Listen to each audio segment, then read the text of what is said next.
Hi friends, welcome to SNR Tech. നമ്മുടെ വണ്ടി ഞാൻ ചരത്ത് തൃശ്ശൂർ.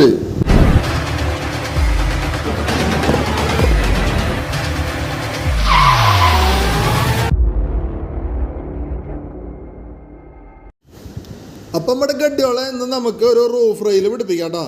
അപ്പോൾ റൂഫ് റെയിൽ ഇത് അൺബോക്സ് ചെയ്യണതാണ്. ഇത് കോയമ്പത്തൂരിൽ നിന്ന് മേടിച്ചോടുന്നതാണ്. കോയമ്പത്തൂരിൽ നിന്ന് 600 രൂപയായി നമ്മുടെ രഞ്ജിത്താട്ടം പറഞ്ഞത്. അതിൻ്റെ ഐറ്റംസൊക്കെയാണ് ഈ കാണുന്നത് കേട്ടോ.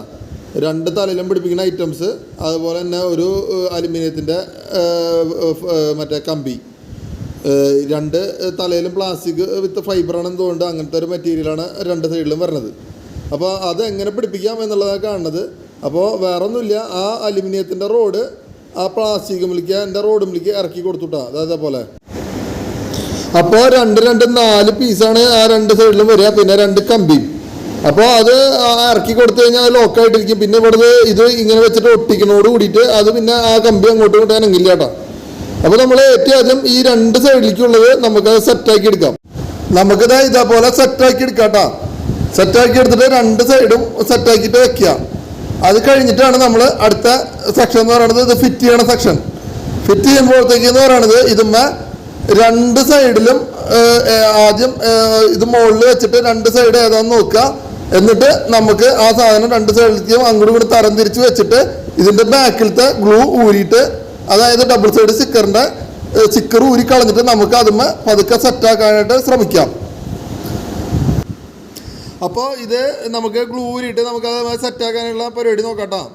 ഈ ഗ്ലൂ അല്ല, ഈ സ്റ്റിക്കർ ഊരിയിട്ട് സെറ്റാക്കുമ്പോഴത്തേക്ക് നമ്മൾ വീണ്ടും ഏറ്റവും ആദ്യം നമ്മൾ ഏകദേശം ഒരു ധാരണ എവിടെ സെറ്റാക്കാമെന്ന് വിചാരിച്ച് വെച്ചിട്ട് നമ്മൾ ഒരു അളവൊക്കെ എടുത്ത് വെച്ചിട്ടുണ്ടായിരുന്നു. അപ്പോൾ നമ്മൾ ഗ്ലൂ സ്റ്റിക്കർ ഊരുമ്പോഴേക്കും അത് അളവൊക്കെ എടുത്ത് വെച്ചിട്ടുണ്ടായിരുന്നു. അപ്പോൾ ആ അളവ് നോക്കിയിട്ട് ഞാനത് അവിടെ പിടിപ്പിക്കാൻ പോവാണ് കേട്ടോ. അപ്പോൾ പിടിപ്പിക്കുമ്പോൾ ഏറ്റവും ആദ്യം അമർത്താറുത് വെറുതെ വെക്കുക, വെറുതെ അങ്ങോട്ട് വെക്കുക. ആ വെറുതെ വെച്ചതിന് ശേഷം 2 സൈഡത്തെ അളവ് സെറ്റാക്കിയിട്ട് എടുക്കുക കേട്ടോ. സെറ്റാക്കി എടുത്തതിന് ശേഷം നമുക്കതവിടെ ഗ്ലൂ പെർമനൻ്റ് ആയിട്ട് ആ സ്റ്റിക്കർ ഡബിൾ സൈഡ് സ്റ്റിക്കർ മുകളിൽ നിന്ന് നമുക്ക് ഫിക്സ് ആക്കിയിട്ട് കൊടുക്കാം. അപ്പോൾ ഫിക്സ് ആക്കി കൊടുക്കണോട് കൂടിയിട്ട് അത് അവിടെ സെറ്റായിട്ട് ഉറച്ചിരിക്കും.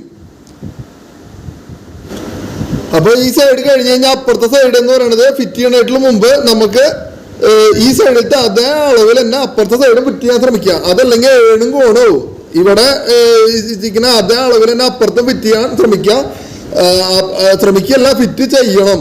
അതെല്ലാം വെച്ചാൽ കാണാൻ ഒരു വിധത്തിലുള്ള വൃത്തി ഉണ്ടാവില്ല. അപ്പോൾ നമ്മൾ അത് 2 സൈഡത്തെയും മറ്റേ സ്റ്റിക്കർ ഒരു തുറ കളഞ്ഞിട്ട് നമുക്ക് ആ ഇവിടെ ഫിറ്റ് ചെയ്തിട്ടുള്ള അതേ അളവ് നമുക്ക് അവിടെ നോക്കിയിട്ട് എടുക്കണം. വേണ്ടില്ലേ, ആ വടി നമ്മൾ സെറ്റ് ചെയ്ത അതേ അളവ് നമ്മൾ അപ്പുറത്ത് സെറ്റ് ചെയ്യുക. 2 സൈഡും അതേപോലെ സെറ്റ് ചെയ്തിട്ട് ഇവിടെ അവിടെയൊക്കെ ഒന്ന് നോക്കിയിട്ട് നമ്മൾ ഉറപ്പിക്കുന്നതിന് മുമ്പ് നമ്മൾ കൃത്യമായിട്ട് നോക്കണം. നോക്കിയതിന് ശേഷം 100% ഉറപ്പ് വരുത്തിയതിന് ശേഷം മാത്രം നമ്മൾ പ്രസ് ചെയ്തിട്ട് അവിടെ പിടിപ്പിക്കുക കേട്ടോ. അതല്ല വെച്ചാൽ പണി പാലും വെള്ളത്തിൽ കിട്ടും, ഏണും കോണവും. അപ്പോൾ നമ്മൾ കൃത്യമായിട്ട് അളവ് നോക്കിക്കൊണ്ടിരിക്കുകയാണ്. അപ്പോൾ ഗഡ്ഡികളെ നമ്മൾ അത് കറക്റ്റ് അളവ് സെറ്റാക്കി എടുത്തതിന് ശേഷം നമ്മൾ ആ കറക്റ്റ് സ്പോട്ടിൽ വെച്ചിട്ട് നമ്മൾ ഇതവിടെ മറ്റേ അമർത്തിയിട്ട് ഒട്ടിച്ച് സെറ്റാക്കാൻ പോവാണ്. അപ്പോൾ അത് സെറ്റാക്കണോട് കൂടിയിട്ട് നമ്മുടെ ഈ പ്രൊസീജിയർ കഴിഞ്ഞു.